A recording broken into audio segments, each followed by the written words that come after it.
नेपाल र भारत बीच दीर्घकालीन ऊर्जा सम्झौता 10 वर्षमा 10,000 मेगावाट बिजुली खरिद बिक्रीको लक्ष्य। नेपाल भारतको सम्बन्ध सुपरहिट बनाउने भारतीय प्रधानमन्त्री नरेन्द्र मोदीको धारणा।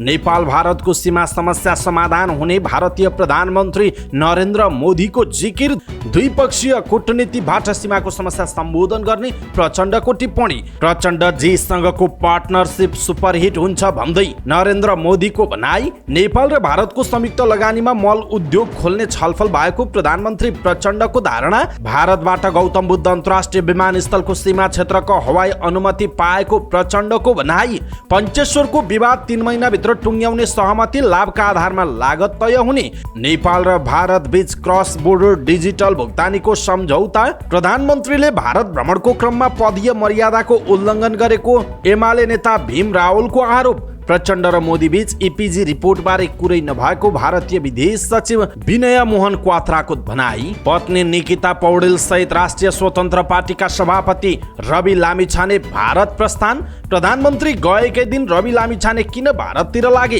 राष्ट्रिय स्वतन्त्र पार्टी भन्छ यो संयोग मात्रै हो। लोकतन्त्रका युद्धमाथि गुण्डा नलगाऊ, नत्र तिम्रा कार्यक्रम कतै हुन दिन्नौ भन्दै पूर्व राजा ज्ञानेन्द्र शाह विरुद्ध पूर्व प्रधानमन्त्री झलनाथ खनालको हुङ्कार। यदि गुण्डागर्दी नरोके देशभर पूर्व राजाका कार्यक्रम गर्न दिने छैनौ भन्दै झलनाथ खनालको चेतावनी। राष्ट्रपतिबाट नागरिकता विधेयक प्रमाणीकरण गर्नु संविधान विपरीत रहेको खनालको टिप्पणी। सर्पकाण्डमा मेरो संलग्नता पुष्टि भए हतकडी लगाउन तयार छु भन्दै झलनाथ खनालको स्पष्टीकरण। नागरिकता विधेयक प्रमाणीकरण गर्नु संसदमाथिको नाङ्गो प्रहार रहेको नेकपा एमालेका उपाध्यक्ष सुभाष चन्द्र नेमुवाङको टिप्पणी। नागरिकतामा राष्ट्रपतिको निर्णय विरुद्ध रिट लिएर सर्वोच्च पुगे कानुन व्यवसायी, पार्टी अप्ठ्यारोमा परिसक्यो, नेतृत्व छाड्न तयार हो भन्दै कांग्रेस सभापति शेरबहादुर देउवालाई महामन्त्री गगन थापाको प्रश्न।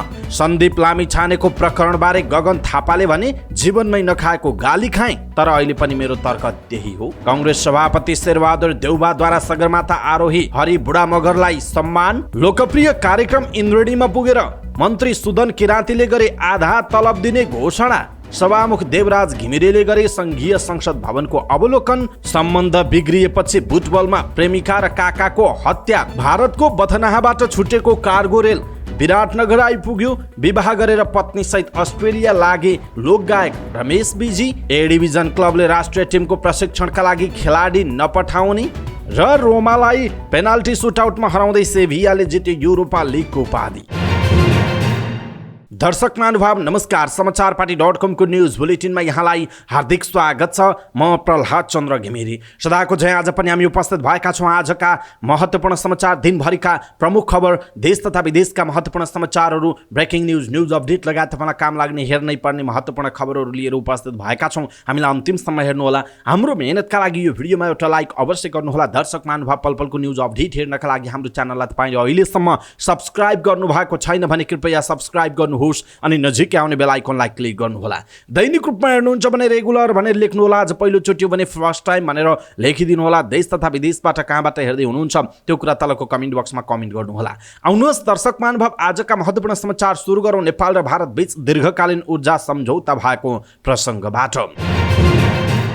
नेपाल र भारत बीच दीर्घकालीन विद्युत व्यापार सम्झौता भएको छ। यस सम्झौता अन्तर्गत भारतले नेपालबाट आउँदो 10 वर्षमा 10,000 मेगावाट बिजुली खरिद गर्ने लक्ष्य राखिएको भारतीय प्रधानमन्त्री नरेन्द्र मोदीले जानकारी दिनुभएको छ। नेपालका प्रधानमन्त्री पुष्पकमल दाहाल प्रचण्डसँगको संयुक्त पत्रकार सम्मेलनमा मोदीले दुई देशबीच थुप्रै महत्त्वपूर्ण सम्झौता भएको पनि बताउनुभयो। उहाँले भन्नुभयो आगामी 10 वर्षमा नेपालबाट 10,000 बिजुली आयात गर्ने लक्ष्य लिएका छौँ। खुरकोट कर्णाली र तल्लो अरुण जलविद्युत परियोजनामा भएको सम्झौताले हाम्रो ऊर्जा सम्बन्धलाई थप मजबुत बनाउनेछ। भारतीय प्रधानमन्त्री नरेन्द्र मोदीले नेपाल र भारत बीचको सम्बन्ध आफ्नो कार्यकालमा सुदृढ हुँदै गएको बताउनुभयो। उहाँले नेपाल भारत पेट्रोलियम पाइपलाइनलाई चितवनसम्म विस्तार गरिने घोषणा गर्नुभयो। त्यस्तै सिलगढीदेखि झापासम्मको अर्को पाइपलाइन बनाइने पनि उहाँको भनाइरहेको छ। यसैबीच भारतीय प्रधानमन्त्री नरेन्द्र मोदीले नेपाल भारत सीमा समस्या समाधान हुने बताउनु भएको छ। बुधबारबाट भारत भ्रमणमा पुग्नुभएका प्रधानमन्त्री पुष्पकमल दाहाल प्रचण्डसँग हैदराबाद हाउसमा भएको संयुक्त पत्रकार सम्मेलनमा उहाँले यस्तो बताउनु भएको हो। प्रचण्डको भ्रमणका क्रममा नेपाल भारत बीच भएको सम्झौताका बारेमा बोल्दै उहाँले नेपाल र भारतको सीमा समस्या समाधान हुने पनि हुने बताए पनि कसरी र कहिले सीमा समस्या समाधान हुने भन्ने बारेमा केही खुलाउनु भएन। त्यस्तै प्रधानमन्त्री पुष्पकमल दाहाल प्रचण्डले पनि दुई पक्षीय कूटनीतिबाट सीमा समस्या सम्बोधन गर्न आग्रह गर्नुभएको छ। यसैबीच भारतीय प्रधानमन्त्री नरेन्द्र मोदीले नेपालका प्रधानमन्त्री पुष्पकमल दाहाल प्रचण्डसँगको पार्टनरसिप सुपर हिट बनाउने बताउनु भएको छ। प्रधानमन्त्री प्रचण्डको भारत भ्रमणको क्रममा संयुक्त पत्रकार सम्मेलनमा बोल्दै उहाँले यस्तो बताउनु भएको हो। उहाँले भन्नुभयो, मैले र प्रधानमन्त्री प्रचण्डजीले भविष्यमा आफ्नो पार्टनरसिप सुपर हिट बनाउन महत्त्वपूर्ण निर्णय लिएका छौँ। उहाँले नेपालबाट वर्षको 10,000 मेगावाट बिजुली किन्नेदेखि नेपालमा मल कारखाना सञ्चालन गर्न सहमति भएको पनि बताउनु भएको छ। छिमेकी मुलुक भारतको 4 दिने औपचारिक भ्रमणमा रहनुभएका प्रधानमन्त्री पुष्पकमल दाहाल प्रचण्डले नेपाल भारतको संयुक्त लगानीमा मल उद्योग खोल्ने छलफल अगाडि बढेको बताउनुभयो। भारतीय प्रधानमन्त्री नरेन्द्र मोदीसँगको औपचारिक भेटवार्तापछि आयोजना गरिएको पत्रकार सम्मेलनलाई सम्बोधन गर्दै प्रचण्डले मल उद्योग खोल्ने प्रोजेक्टलाई सफल बनाउन नेपालबाट आवश्यक सहयोग हुने बताउनुभयो। संयुक्त पत्रकार सम्मेलनमा भारतीय प्रधानमन्त्री मोदीले पनि नेपालमा मल उद्योग खोल्न भारत सहमत भएको जानकारी दिनुभएको छ। दर्शक महानुभाव, यसप्रति तपाईँको धारणा के छ? आफ्नो धारणा तलको कमेन्ट बक्समा कमेन्ट गर्नुहोला। प्रधानमन्त्री पुष्पकमल दाहाल प्रचण्डले नेपाललाई भारतबाट रूपन्देही स्थित गौतम बुद्ध अन्तर्राष्ट्रिय विमानस्थलको सीमा क्षेत्रको हवाई अनुमति पाएको उल्लेख गर्नुभएको छ। भारतीय प्रधानमन्त्री नरेन्द्र मोदीसँग हैदराबाद हाउसमा संयुक्त पत्रकार सम्मेलन गर्दै प्रचण्डले भारतले गौतम बुद्ध अन्तर्राष्ट्रिय विमानस्थलको सीमा क्षेत्रको हवाई अनुमति दिएको बताउनुभयो। उहाँले नेपाल र भारतबीच पञ्चेश्वर परियोजनाको डिपिआर बन्ने सहमति भएको बताउनुभयो। 3 महिनाभित्र डिपिआर बन्ने र 1 वर्षमा अगाडिका काम बढ्ने सहमति भएको पनि प्रचण्डले उल्लेख गर्नुभएको छ। भारत नेपालको सबैभन्दा ठूलो व्यापारिक साझेदार भएको उहाँको भनाइ छ। मोदीले हिन्दीमा बोलेको पत्रकार सम्मेलनमा प्रचण्डले भने अङ्ग्रेजीमा सम्बोधन गर्नुभएको थियो। नेपाल र भारत बीच पञ्चेश्वर बहुद्देश्य परियोजनाको विस्तृत परियोजना प्रतिवेदन डिपिआर 3 महिनाभित्रै टुङ्गो लगाउने सहमति भएको छ। भारत भ्रमणका क्रममा हैदराबाद हाउसमा भारतीय प्रधानमन्त्री नरेन्द्र मोदीसँगको भेटमा आयोजित पत्रकार सम्मेलनमा प्रधानमन्त्री पुष्पकमल दाहाल प्रचण्डले भारत 3 महिनाभित्र पञ्चेश्वरको डिपिआरको टुङ्गो लगाएर 1 वर्षभित्र लगानीको प्रारूप टुङ्ग्याउने सहमति भएको बताउनुभयो। भारतसँगको वार्तामा बसेका एक अधिकारीका अनुसार पानीको लाभको बाँडफाँडका आधारमा दुई देशले गर्ने लगानीको परिणाम टुङ्गो लगाउन सबै देश सहमत भएको जनाइएको छ। महाकाली सन्धि भएको 27 वर्षसम्म पनि पञ्चेश्वरको निर्माण सुरु हुन सकेको छैन। प्रत्येक नेपाल भारत बीचको प्रधानमन्त्री स्तरको भ्रमणमा एजेन्डा बन्ने गरे पनि यो परियोजना अगाडि बढाउने विषयमा डिपिआरमै दुई देशबीच मतभेद हुँदै आएको छ। नेपाल र भारत बीच क्यूआर कोड मार्फत वित्तीय कारोबार गर्न द्विपक्षीय सम्झौता भएको छ।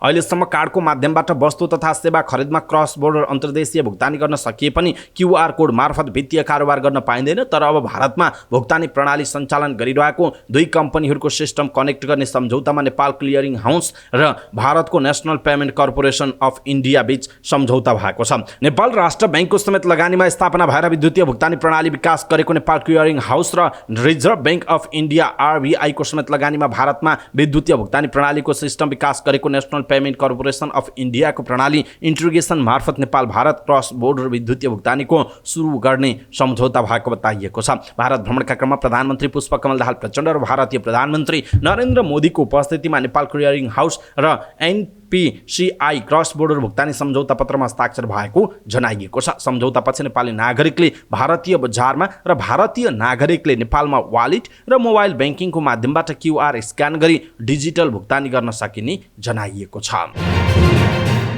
नेकपा एमालेका नेता भीम रावलले प्रधानमन्त्री पुष्पकमल दाहाल प्रचण्डले भारत भ्रमणको क्रममा पदीय मर्यादाको उल्लङ्घन गरेको बताउनु भएको छ। प्रधानमन्त्रीको भ्रमणको आरम्भमा नै भारतीय सुरक्षा सल्लाहकार र सचिव स्तरका कर्मचारीहरूसँग वार्ता गरेर अन्तर्राष्ट्रिय कूटनीतिक अभ्यास विपरीत भएको उहाँको आरोप छ। उहाँले ट्विटरमा लेख्नु भएको छ, प्रमुख प्रचण्डले भारत भ्रमणको आरम्भमा नै भारतीय सुरक्षा सल्लाहकार र सचिव स्तरका कर्मचारीसँग वार्ता गरेर अन्तर्राष्ट्रिय कूटनीतिक अभ्यास र पदीय मर्यादाको उल्लङ्घन गर्नुभएको छ। प्रमुख प्रचण्ड समकक्षी प्रमुखसँग वार्ता गर्न जानु भएको हो कि भारतीय कर्मचारीसँग अफसोस देशको झुकेको शिर भनेर उहाँले लेख्नु भएको छ। दर्शक महानुभाव, यसप्रति तपाईँको धारणा के छ? आफ्नो धारणा तलको कमेन्ट बक्समा कमेन्ट गर्नुहोला। भारतका प्रधानमन्त्री बीच हैदराबाद हाउसमा भएको भेटमा नेपाल भारत प्रबुद्ध व्यक्ति समूहको ईपीजी रिपोर्टबारे कुराकानी नभएको भारतीय विदेश सचिव विनय मोहन क्वात्राले बताउनु भएको छ। भारत भ्रमणमा रहनुभएका प्रधानमन्त्री पुष्पकमल दाहाल प्रचण्ड र भारतीय समकक्षी नरेन्द्र मोदी बीच हैदराबाद हाउसमा 1-to-1 कुराकानी भएको थियो। साथै प्रतिनिधि मण्डल स्तरमा पनि वार्ता भएको थियो। त्यसपछि दुई देशका प्रधानमन्त्रीले संयुक्त पत्रकार सम्मेलन गर्नुभयो, जहाँ साथ सहमति तथा सम्झौता आदान प्रदान भयो। तर संयुक्त पत्रकार सम्मेलनमा दुवै प्रधानमन्त्रीले इपिजी बारे बोल्नु भएन। भेटपछि भारतीय विदेश मन्त्रालयले गरेको पत्रकार सम्मेलनमा सचिव विनय मोहन क्वात्रालाई इपिजी रिपोर्टबारे कुराकानी भयो भनेर पत्रकारहरूले प्रश्न गरेका थिए। जवाफमा उहाँले आफूले थाहा पाएसम्म वान अन वान र प्रतिनिधिमण्डल स्तरको कुराकानीमा इपिजीसँगै अग्निपथ योजनाबारे कुराकानी नभएको बताउनुभयो।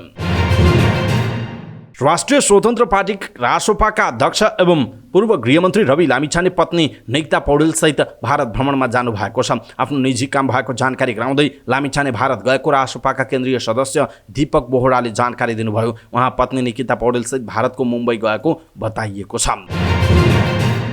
त्यसो त प्रधानमन्त्री पुष्पकमल दाहाल प्रचण्ड भारत भ्रमणमा गएकै दिन राष्ट्रिय स्वतन्त्र पार्टीका सभापति रवि लामिछाने पनि भारततिर लाग्नुभयो। उहाँको भ्रमणलाई लिएर कतिपयले विभिन्न शङ्का र उपशङ्का गरिरहेका छन्। पार्टीलाई जानकारी गराएर लामिछाने पत्नी निकितासहित मुम्बई प्रस्थान गर्नुभएको हो। उहाँले आफू व्यक्तिगत कामले 6 दिनका लागि मुम्बई जान लागेको सन्देश पार्टीको ग्रुपमा छोड्नु भएको थियो। बेलुकी रविकी पत्नी निकिताले सामाजिक सञ्जालमा विमानस्थलको तस्बिर हाल्नु भएको थियो। प्रधानमन्त्रीको भ्रमणसँग जुधाएर रवि किन भारत गए त? पार्टीका महामन्त्री डाक्टर मुकुल ढकाल यो केवल संयोग भएको बताउनुहुन्छ। के कामका लागि जानु भएको भन्ने थाहा भएन, तर व्यक्तिगत प्रयोजन भन्नुभएको छ। प्रधानमन्त्री गएकै दिन जानु संयोग मात्रै हो उहाँले भन्नुभएको छ। ढकालले 6 दिनको यात्रामा लामिछानेले राजनीतिक भेटघाट गर्ने कार्यक्रम नरहेको बताउनुभयो। केही दिन अघि भारतीय प्रधानमन्त्री नरेन्द्र मोदीका भाइ नेपाल आउँदा रविले उहाँलाई भेट्नु भएको थियो। सो तस्बिर सामाजिक सञ्जालमा अहिले भाइरल छ, तर उक्त भेटघाट र अहिलेको भ्रमणको कुनै सम्बन्ध नरहेको ढकालले बताउनु भएको छ। नेकपा एकीकृत समाजवादीका सम्मानित नेता एवं पूर्व प्रधानमन्त्री झलनाथ खनाल पूर्व राजा र राज संस्था विरुद्ध खनिनु भएको छ। एक पत्रकार सम्मेलनमा बोल्दै उहाँले पूर्व राजालाई अभिनन्दन लगायतका कार्यक्रमहरू रोक्न चेतावनी पनि दिनुभएको छ। हिजो एक कार्यक्रममा राजावादीको समूहले खनाल विरुद्ध नाराबाजी र हुलहुज्जत गरेका थिए। त्यसकै प्रतिवादमा खनालले पत्रकार सम्मेलन आयोजना गर्नुभयो। पत्रकार सम्मेलनमा खनालले पूर्व राजा ज्ञानेन्द्र शाहलाई तारो बनाउनुभयो। गणतन्त्र र गणतन्त्रका लागि लड्ने नेताहरूलाई बदनाम गर्ने अभियान सुरु भएको खनालको दाबी थियो। उहाँले देशमा नयाँ मण्डलीहरू जन्माउन खोजिएको बताउनुभयो। यदि राजनीतिक दलहरू विरुद्ध गुण्डागर्दी नरोकेमा पूर्व राजालाई देशभर कुनै पनि कार्यक्रम गर्न नदिने चेतावनी पनि खनालले दिनुभएको छ। दर्शक महानुभाव, झलनाथ खनालको यो भनाइ तपाईँलाई कस्तो लाग्यो? आफ्नो धारणा तलको कमेन्ट बक्समा कमेन्ट गर्नुहोला। यसैबीच पूर्व प्रधानमन्त्री झलनाथ खनालले राष्ट्रपतिबाट नागरिकता विधेयक प्रमाणीकरण गर्नु संविधान विपरीत भएको बताउनुभयो। काठमाडौँमा आयोजित एक कार्यक्रमलाई सम्बोधन गर्दै उहाँले यस्तो बताउनु भएको हो। उहाँले कुनै पनि विधेयक संसदले पास गरेपछि त्यसलाई प्रमाणीकरणका लागि पठाउने अधिकार भनेको संसदको सभामुख मात्रै हुने बताउनुभयो। उहाँले मन्त्री परिषदको बैठकबाट पास गरेर प्रमाणीकरण गराउनु संविधान विपरीत रहेको बताउनुभयो। उहाँले सभामुखले पठाएको विधेयकलाई 15 दिनभित्रमा प्रमाणीकरण गर्नुपर्ने र प्रमाणीकरण नभए विधेयक जीवित नहुने स्पष्ट पार्नुभयो। उहाँले एक अधिवेशनमा विधेयक प्रमाणीकरण भएन भने जस्ताको त्यस्तै राष्ट्रपति समक्ष विधेयक जान नसक्ने स्पष्ट पार्नुभयो। उहाँले सरकारले कानुन मिचेर विधेयक प्रमाणीकरणका लागि पठाएको आरोप समेत लगाउनुभयो। पूर्व प्रधानमन्त्री खनालले टिकापुर घटनामा दोषी ठहर भई सजाय काटिरहेका रेशम चौधरीलाई गणतन्त्र दिवसको दिन आम माफी दिनु गलत भएको बताउनुभयो। उहाँले जिल्ला उच्च र सर्वोच्च अदालतले अपराधी करार गरी जेल सजाय सुनाएकाले राजनीतिक विषय हो भन्ने बनाएर उन्मुक्ति दिनु गलत भएको पनि बताउनु भएको छ।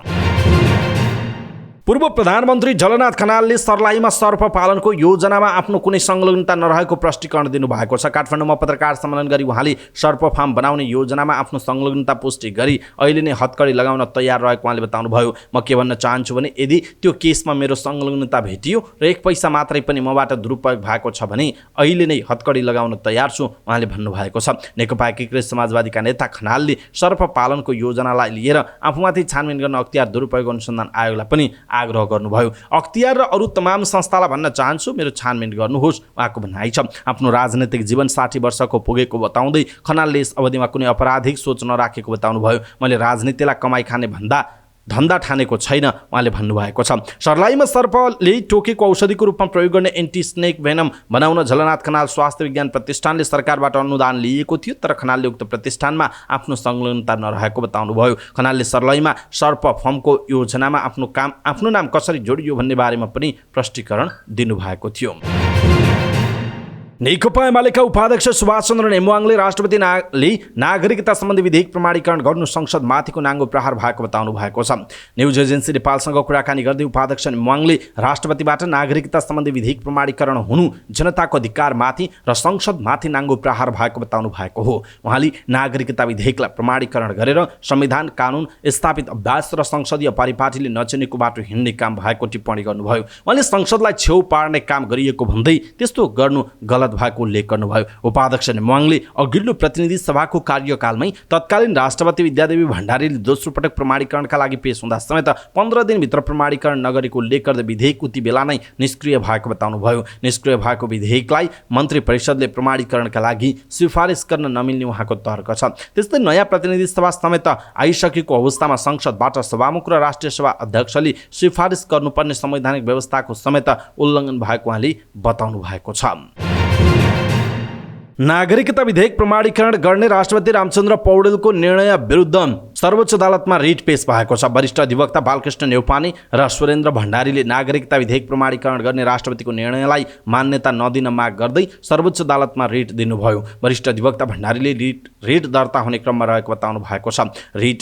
रिटमा नागरिकता विधेयक तत्काल कार्यान्वयन गर्न रोक लगाउन पनि माग गरिएको छ। त्यस्तै नागरिकता सम्बन्धी राष्ट्रिय नीति बनाउन र सोही नीतिका आधारमा नागरिकता ऐन र नागरिकता नियमावलीहरू परिमार्जनका लागि आदेश पनि माग गरिएको भण्डारीले बताउनुभयो। रिटमा राष्ट्रपति कार्यालय, प्रधानमन्त्री तथा मन्त्री परिषदको कार्यालय, गृह मन्त्रालय, कानुन न्याय तथा संसदीय मामिला मन्त्रालय, सभामुख, प्रतिनिधि सभा, राष्ट्रिय सभा लगायतका निकायलाई विपक्षी बनाइएको छ।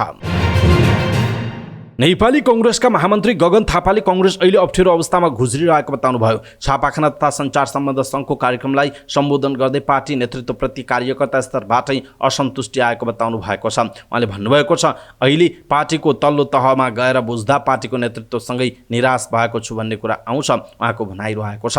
त्यसो त म पनि पार्टीभित्रको नेतृत्वभित्र पर्छु, नेतृत्वले ठिक ढङ्गले काम गर्न सकिराख्नु भएको छैन भनेर आम साथीहरूले भन्नुहुन्छ। काम गर्न नसकिरहेको अवस्था पनि छ। त्यो बेला सर्लक्क हामीले छोडेर पार्टीभित्र राम्रो हुन्छ भने त्यो बेलामा छाडिदिनुपर्छ। पार्टीको महामन्त्री भएर मैले यो भनिराख्दा पार्टीको सभापति यो भन्न तयार हुनुहुन्छ कि हुनुहुन्न भन्ने मेरो प्रश्न पनि आउँछ। त्यसमा उहाँ तयार हुनुहुन्छ उहाँको प्रश्न छ। उहाँले कार्यकर्ता तहको सुझावको आधारमा पार्टी अगाडि बढाउनु पर्ने बताउनु भएको छ। चुनाव जितेर सङ्घदेखि प्रदेश स्थानीय तहसम्म नेतृत्व हुँदा समेत पार्टी कार्यकर्ता तहमा व्यापक निराशा छाएको उहाँले बताउनु भयो। उहाँले आगामी निर्वाचनमा सबै दलहरू एक ठाउँमा उभिए पनि कांग्रेसले चुनाव अघि कसैसँग गठबन्धन नगरी एक्लै लड्नुपर्ने बताउनु भयो।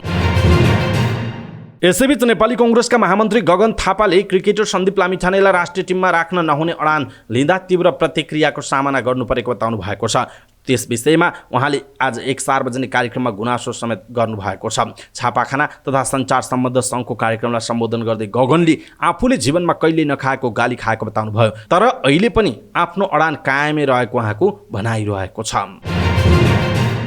नेपाली कांग्रेसका सभापति एवं पूर्व प्रधानमन्त्री शेरबहादुर देउवाले दुवै खुट्टा घुमाएका घुँडाबन्द तल हरिबहादुर बुढा मगरले सगरमाथाको आरोहण गर्नु देशका लागि गर्वको विषय भएको बताउनु भएको छ। बिहार न्युज एजेन्सी निवास बाराहीमा पार्टीको कार्यकर्ताबाट मगरलाई सम्मान गर्दै उहाँले यस्तो बताउनु भएको हो। उहाँले दुवै खुट्टा घुमाएर पनि हरेस नखाइकन सगरमाथाको सफल आरोहण गर्नु महत्त्वपूर्ण कुरा रहेको बताउनु भयो। उहाँले दुवै खुट्टा घुमाएर पनि सगरमाथाको सफल आरोहण गर्नु कुनै पार्टीभित्रको मात्र नभई देशकै लागि गर्वको कुरा भएको पनि बताउनु भएको छ। तपाईँ हिमालय टेलिभिजन एचडीमा प्रसारण हुने साङ्गीतिक कार्यक्रम इन्द्रेणी नियमित हेर्नुहुन्छ भने बुधबारको एपिसोड रोचक रह्यो। यो भागमा संस्कृति पर्यटन तथा नागरिक उड्डयन मन्त्री सुदन किराँती पनि पाहुनाको रूपमा उपस्थित हुनुभयो। जहाँ उहाँले नाच्नुभयो, मन्त्रीको रूपमा कुरा राख्नुभयो र सहयोगी हात बढाउनुभयो। मन्त्री किराँतीकै नेतृत्वमा 12 सातादेखि पशुपति क्षेत्रको सफाई चलिरहेको थियो। त्यसको सेलिब्रेसन गर्न उहाँ पनि इन्द्रेणीमा उपस्थित रहनुभयो। उहाँलाई इन्द्रेणी मार्फत उपचार सेवा पाउन नसकेका दुखी गरिबलाई तलबको आधा रकम दिने घोषणा गर्नुभयो। मेरो तलब महिनामा 60-70 जति हुन्छ, त्यसको आधा 30,000 इन्द्रेणीलाई प्रदान गर्न चाहन्छु। उहाँले भन्नुभयो, जनताको स्वास्थ्यको जिम्मा राज्यले लिनुपर्छ भन्ने हाम्रो आवाज हो उहाँको भनाइरहेको छ।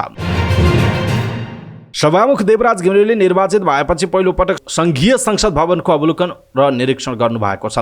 सिंहदरबार स्थित पुतली बगैँचा वरपरको 151 रोपनी जग्गामा 8वटा मुख्य भवन सहित 12वटाको निरीक्षण उहाँले गर्नुभएको छ। निर्माणाधीन आधुनिक भवनको 63% काम सकिएको उहाँले जानकारी दिनुभएको छ। निर्माणको काम गति वृद्धि गर्न त्रुटि रहित काम गर्न निर्देशन दिएको छु। संसद भवन निर्माणको कामलाई कार्ययोजनाका रूपमा फलोअप गर्नेछु उहाँको भनाइरहेको छ। सभामुखसँगै सहकारी विकास मन्त्री सीता गुरुङ पनि अवलोकन निरीक्षणमा पुग्नु भएको छ। त्यस्तै उपसभामुख इन्दिरा राणा मगर पनि निरीक्षण टोलीमा रहनु भएको थियो। प्रेम सम्बन्ध बिग्रिएपछि रूपन्देहीका एक युवाले प्रेमिका र उनका काकाको हत्या गरेका छन्। रूपन्देहीको कञ्चन गाउँपालिका 2 का 22 वर्षीय मोहन थारूले कपिलवस्तुको बाणगङ्गा नगरपालिका 6 मटेरिया घर भएकी प्रेमिका 22 वर्षकी अन्जानी थारू र उनका काका 70 वर्षीय बमबहादुर थारूको चक्कु प्रहार गरी हत्या भएको हो। बिहिबार बिहान 9:15 बजेतिर प्रेमिकाको घर पुगेर मोहनले अन्जनी माथि चक्कु प्रहार गरेका थिए। मोहनलाई रोक्न पुगेका काकालाई समेत उनले चक्कु प्रहार गरेका थिए। चक्कुले प्रहार गरेपछि गम्भीर घाइते बमबहादुरको कपिलवस्तुकी 4 नम्बरमा र अन्जनीको मेडिकल कलेज भैरहमा उपचार भइरहेको जिल्ला प्रहरी प्रमुख प्रहरी उपरीक्षक मोहन बस्नेतले जानकारी दिनुभयो। भारतको पथनाहाबाट छुटेको कार्गो रेल विराटनगर आइपुगेको छ। 4 दिने भारत भ्रमणमा रहनुभएका प्रधानमन्त्री पुष्पकमल दाहाल प्रचण्ड र भारतीय समकक्षी नरेन्द्र मोदीले संयुक्त रूपमा उद्घाटन गरेपछि रेल भारतको पथनाहाबाट कार्गो लिएर विराटनगर आइपुगेको हो। नयाँ दिल्ली स्थित भारतीय प्रधानमन्त्री नरेन्द्र मोदीको कार्यालय हैदराबाद हाउसबाट 2 देशका प्रधानमन्त्रीले हरियो झण्डा देखाएर कार्गो रेलवेको उद्घाटन गर्नुभएको थियो। विराटनगर स्थित एकीकृत भन्सार जाँच चौकीसम्म आइपुगेको उक्त कार्गो रेलमा आरती स्पिरिट्स, स्वस्तिक रेलिङ, हुलास वायर र प्रिमियर स्टिल उद्योगको कच्चा सामग्री ल्याइएको जनाइएको छ। गायक तथा राष्ट्रिय लोक तथा दोहोरी गीत प्रतिष्ठानका पूर्व अध्यक्ष रमेश भिजीले विवाह गरेका छन्। गृह जिल्ला स्याङ्जाकी शर्मिला श्रेष्ठसँग उनले प्रेम विवाह गरेका हुन्। यी दुईले लामो समयदेखि प्रेमलाई गुपचुप राखेका थिए। यसै साथ अस्ट्रेलियातर्फ लाग्नु अघि उनीहरूले विवाह समेत सार्वजनिक गरेका छन्। केही महिना अघि नै उनीहरूले विवाह गरेको हल्ला फैलिएको थियो, तर यसलाई उनीहरूले स्वीकारेका थिएनन्। अहिले भने उनीहरूको विवादको तस्बिर सार्वजनिक भएको छ। अहिले भने गायक भिजीले आफै यसबारे सार्वजनिक गरेको जनाइएको छ। ए डिभिजन क्लबहरूले आफ्ना खेलाडीलाई लिग नसकिएसम्म राष्ट्रिय टिमको बन्द प्रशिक्षणमा नपठाउने भएका छन्। बिहिबार फ्रेन्ड्स क्लबको कार्यालयमा बसेको क्लबहरूको बैठकले आसन्न साफ च्याम्पियनसिपका लागि राष्ट्रिय टिमको बन्द प्रशिक्षणमा बोलाइएका खेलाडीलाई लिग जारी नहुन्जेलसम्म नपठाउने निर्णय गरेको हो। 6 असारदेखि भारतको बेङ्गलोरमा साफ च्याम्पियनसिप आयोजना हुँदैछ। त्यसका लागि राष्ट्रिय टिमका प्रमुख प्रशिक्षक भिन्सेन्जो अल्चार्डो एनेसले 30 खेलाडीको प्रारम्भिक टिम घोषणा गरे पनि प्रशिक्षण सुरु गर्न सकेका छैनन्। फागुनको 19 गतेदेखि सुरु भएको शहीद स्मारक ए डिभिजन लिगमा 3 चरणको खेल खेल्न बाँकी रहेको छ। 27 जेठमा लिग सकिएपछि मात्रै क्लबले खेलाडी रिलिज गर्ने बताएको छ। र रोमालाई पेनाल्टी सुटआउटमा पराजित गर्दै स्पेनिस क्लब सेभियाले युरोपा लिगको उपाधि जितेको छ। बुधबार राति हङ्गेरीको बुडापेस्टमा भएको फाइनलमा निर्धारित र अतिरिक्त समयको खेल बराबरीमा सकिएपछि पेनाल्टी र सुटआउट पुगेको खेलमा सेभियाले रोमालाई 4-1 ले हराएको हो। सुटआउटमा सेभियाका लागि लुकास ओकम्पास, एरिक लामेला, इभान राकिटिच र गोन्जालो मोन्टिएलले गोल गरेका थिए। मोन्टिएलले गत डिसेम्बरमा विश्वकप फाइनलमा फ्रान्स विरुद्ध अर्जेन्टिनाका लागि प्रस्तुत पेनाल्टी सुटआउटमा गोल गरेका हुन्। रोमाका लागि पहिलो पेनाल्टी प्रहार गरेका ब्रायन क्रिस्टान्टेले मात्र गोल गरे भने जियान लुका मान्सिनी र रोजर एभालेजले गोल गर्न नसकेको जनाइएको छ।